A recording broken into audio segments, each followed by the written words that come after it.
সারা দেশে নির্বাচনী হাওয়া বইছে এমন প্রেক্ষাপটে আওয়ামী ফ্যাসিজম পার্টি দেশের নাশকতার চেষ্টা চালাচ্ছে বলে মন্তব্য করেছেন প্রধান উপদেষ্টার প্রেস সচিব শফিকুল আলম। আজ কুমিল্লার ১৪ গ্রামের কুলিয়ারা উচ্চ বিদ্যালয়ের ৪তলা ভবনের ভিত্তিপ্রস্তর স্থাপন অনুষ্ঠানে শফিকুল আলম এই মন্তব্য করেন। তিনি বলেন, রাজনৈতিক নিষিদ্ধ দলের সদস্যরাই এসব অরাজনৈতিক কর্মকাণ্ডের সঙ্গে জড়িত। আওয়ামী লীগ একটি ফ্যাসিজম পার্টি, তাদের কর্মকাণ্ডে প্রমাণিত হয়েছে কেন সবাই তাদের ফ্যাসিস্ট বলে অভিহিত করে। তাদের অ্যাক্টিভিটিস ভ্যান করা হয়েছে কারণ তারা সহিংস রাজনীতির মাধ্যমে জনগণের বিরুদ্ধে অবস্থান নিয়েছে। শফিকুল আলম বলেন, এখন দেশের মানুষ তাদের প্রতিরোধ করেই নতুন বাংলাদেশ গড়ার শপথ নিচ্ছে।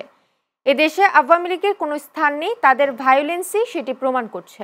আপনারা জানেন যে 13 তারিখকে সামনে রেখে আওয়ামী লীগ তাদের এক ধরনের ডিস্ট্রাকটিভ এবং ভায়োলেন্ট অ্যাক্টিভিটিস করার চেষ্টা করছে।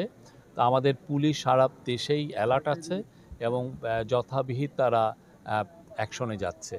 এবং আপনারা জানেন যে তারা এই পর্যন্ত 7টি বাসে তারা আগুন দিয়েছে। হ্যাঁ, আমরা সাসপেক্ট করছি এটা আওয়ামী লীগেরই লোক, আমরা ইনভেস্টিগেট করছি, বাট সোফার আমাদের সাসপিশন হচ্ছে এটা আওয়ামী লীগের বা আওয়ামী লীগ এবং তার অঙ্গ সংগঠনের লোকরা করছে।